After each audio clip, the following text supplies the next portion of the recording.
Party में एक कहावत भी है, मोरिया बोलेगा, बड़ा चर्चित हो रहा है। हालांकि पूरे राजस्थान में ही ये वाक्य चर्चित हो गया है। चूरू में क्या लगता है, राजनीतिक रूप से क्या केवल प्रत्याशी का मोरिया बोलेगा या कुछ और लोग भी इसमें दायरे में हैं? जो आपने बात कही वो तारानगर में सच साबित हुई। जनता ने बुलवाया, उसके बाद भी बाज नहीं आए। इस बार लोकसभा क्षेत्र में बोलेगा जरूर, वो भी हमारे काका साहब का जरूर बोलेगा। एक ही जगह तो ऐसी बेवकूफियां थी कि आप बसपा के लोगों से घिरे हुए हो और आप जयचंदो की बात करते हो। 2014 से लगे हुए कि मैं राम सिंह जी की टिकट कटवाऊंगा, ये कामयाब हो जाते हैं। क्यों जनता चिढ़ती है उससे? क्योंकि इन्होंने अपना ऑरा ऐसे दिखाया कि मैं ही हूँ मुख्यमंत्री, यहाँ पे मैं ही बनने वाला हूँ राजस्थान मुख्यमंत्री। वो जब तक चुनाव को जातिकरण पे नहीं लेके जाएंगे, वो बच्चों का पेट नहीं भरने वाला। तभी तो सामंतवादी सोच से उन्होंने सामंतवाद पे लेके आ गए।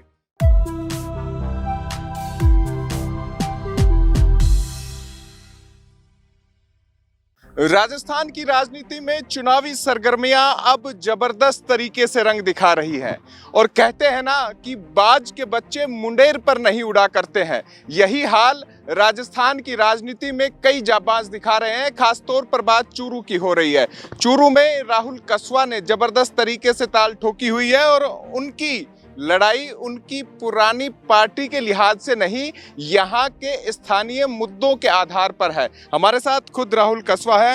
राहुल जी, चुनाव तो चूरू में मंड गया है और चुनाव के साथ साथ चर्चा में आपके भाषण भी हैं और जिस तरीके से आप उन स्थापित राजनेताओं की कलई खोल रहे हैं वो जबरदस्त तरीके से चर्चा में है।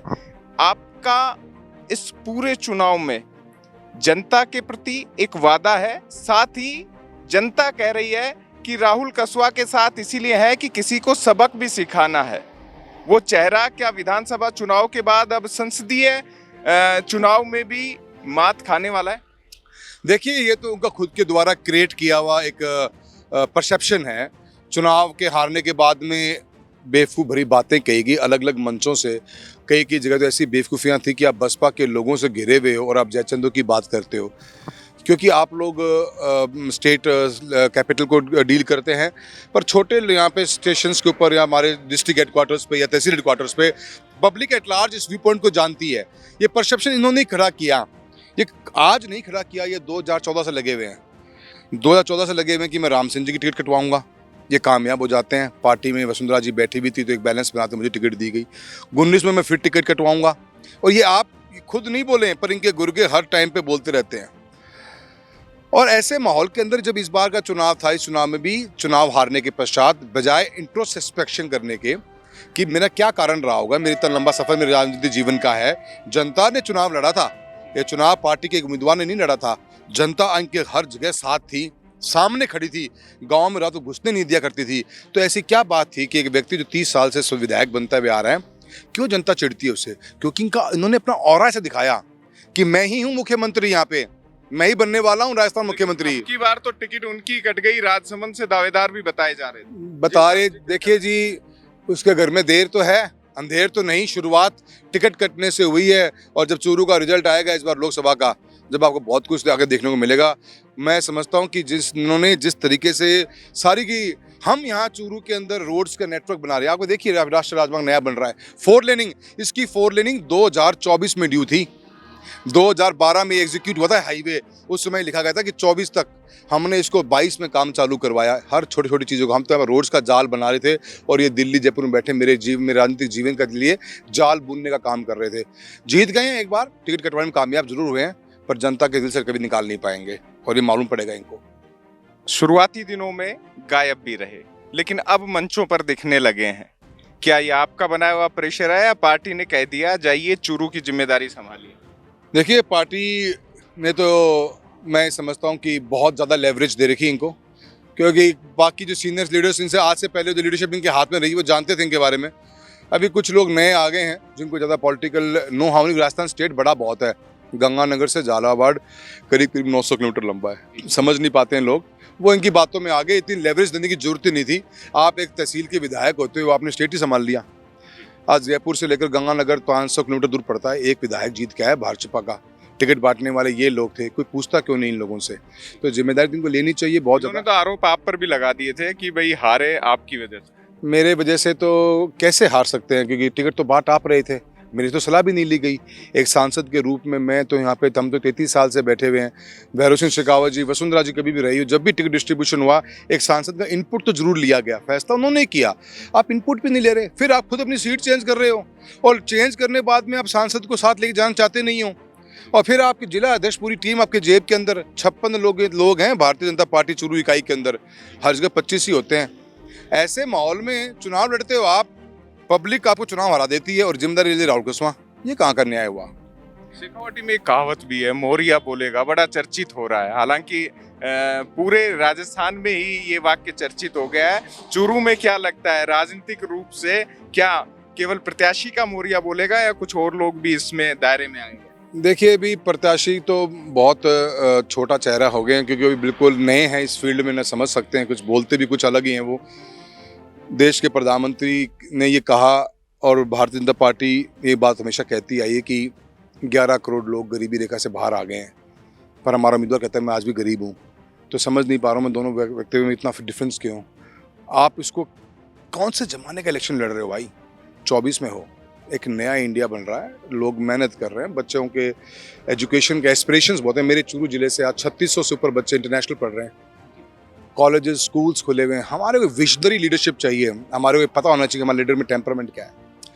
मैं ये मानता हूँ कि जो आपने बात कही वो तारानगर में सच साबित हुई, जनता ने बुलवाया, उसके बाद भी बाज नहीं आए। इस बार लोकसभा क्षेत्र में बोलेगा जरूर, वो भी हमारे काका साहब का जरूर बोलेगा।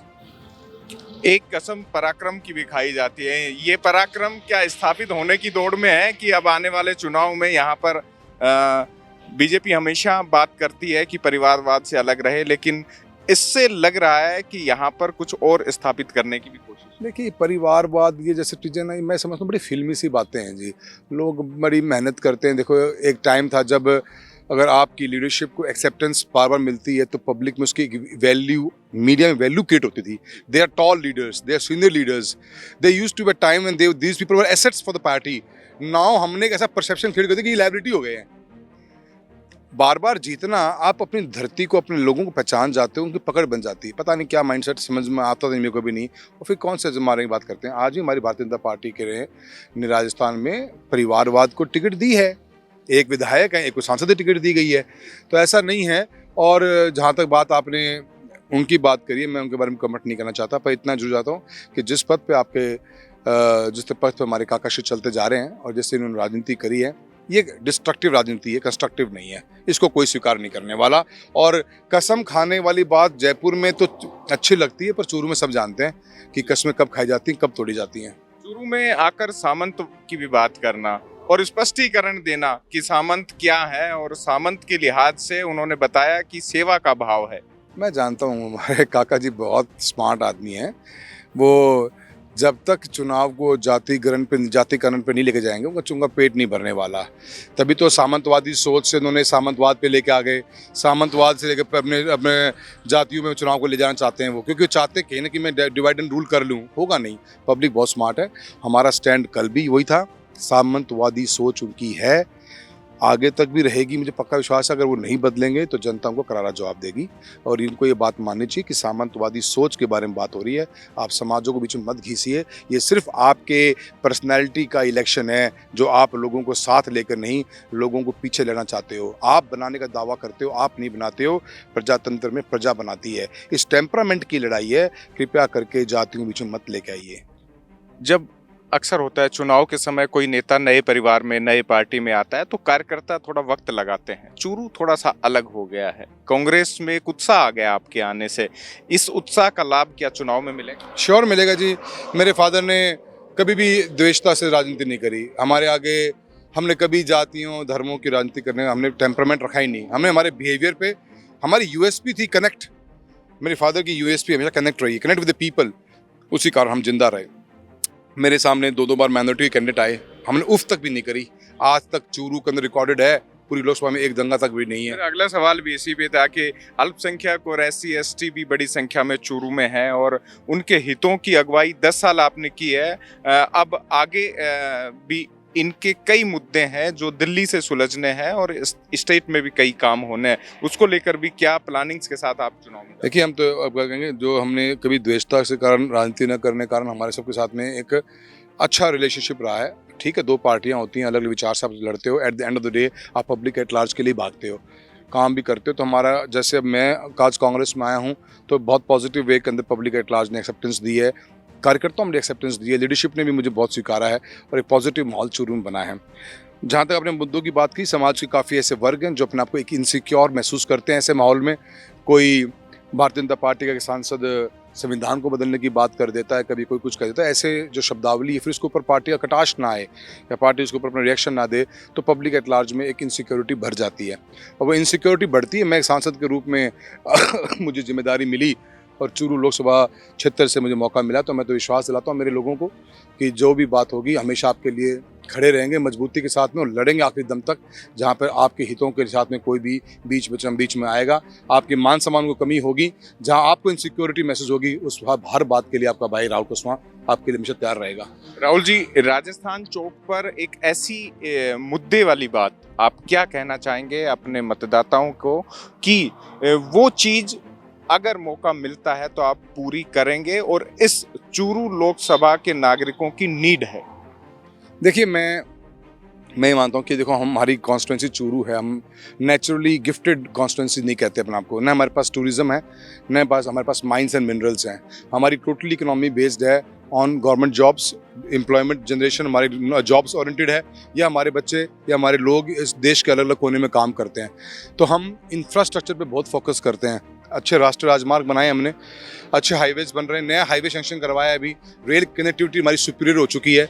हम डेवलपमेंट और इंफ्रास्ट्रक्चर इन्वेस्टमेंट के ऊपर, इंडस्ट्री कैसा है इसके ऊपर हमारा फोकस है। हम चूरू के लिए नया बाईपास देख रहे हैं, 22 किलोमीटर लंबा है, पूरे सिटी की लाइफलाइन बदलेगा, काम करेगा। अभी सिटी में जाकर बड़ा कंजेशन रहता है।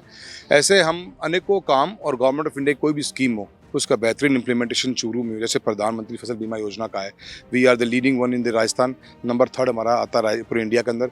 7500 करोड़ का हम क्लेम बांट चुके हैं। सो वर्क के साथ चलेंगे, हॉनेस्टी साथ चलेंगे, भाईचारे को मेंटेन करके चलेंगे। तेरी तू मैं नहीं फंसना कभी भी, सबको साथ लेके चलना है और नया चूरू बनाएंगे। और इस चुनाव के बाद में मैं आपको बताता हूँ, हिस्टोरिकल चुनाव होगा, एक नया राजस्थान, एक नया चूरू का उदय होने वाला है। एक अंतिम सवाल राजनीतिक तौर पर ही समाप्त करते हैं इस इंटरव्यू का, बेहद अहम है वो सवाल। राजस्थान चौक के तमाम दर्शक जानना भी चाहते हैं कि ये चुनाव राहुल कुशवाहा राजेंद्र राठौड़ के खिलाफ लड़ रहे हैं या देवेंद्र झाझड़िया के? नहीं, ये तो जनता चुनाव लड़ रही है, मेरा तो चुनाव ही नहीं, मैं तो जनता का आवाज़ हूँ। और पार्टी कांग्रेस ने मुझे बहुत अच्छा एक मौका दिया है, प्रत्याशी बनाया है, पब्लिक एट लार्ज का अपना मन बना चुकी है। उनके स्वाभिमान की लड़ाई है। राजनीति प्रजातंत्र में अगर हम इसी को ख़त्म कर दें, खूबसूरती मिट जाएगी सर।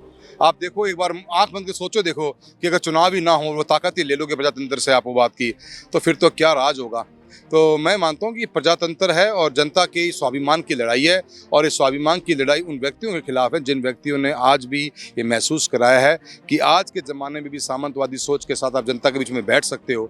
ये उनके खिलाफ की लड़ाई है, और मैं उम्मीद करता ही नहीं, मुझे पूरा विश्वास अपना पे कि इस लड़ाई के अंदर जनता जीतेगी।